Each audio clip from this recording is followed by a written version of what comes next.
Hi అండి. ఇంక వ్రతం చేయించుకొని వచ్చేసిన తర్వాత అక్క వాళ్ళది గృహప్రవేశం ఉంటే అమ్మమ్మ వాళ్ళ ఇంటికి కూడా వెళ్ళాము. అప్పుడు మేము వెళ్ళేటప్పటికే 12 అయింది టైము. అప్పటికి కూడా మణిదీపవర్ణన పూజ అయితే జరుగుతుంది.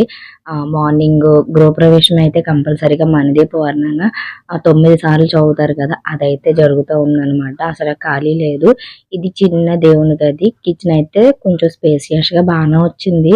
మనం క్లీన్ చేసుకోవాలి కానీ చాలా పెద్దదొచ్చింది. కబోర్డ్ అవన్నీ కూడా ఇంకా చాలా పనుండింది. అంటే విండోస్‌కి అవన్నీ గ్రిల్స్ ఏమీ పెట్టలేదనమాట. ఇది అమ్మవారనమాట. పూజ అంతా కంప్లీట్ అయిపోయిన తర్వాత నేను టైంకి వెళ్ళాను. అందరికీ బ్లౌజ్ పీసుల్లో నేను బొట్లు పెట్టడం అంతా కూడా చేశాననమాట. నాకు అలాంటివైతే చాలా ఇంట్రెస్ట్.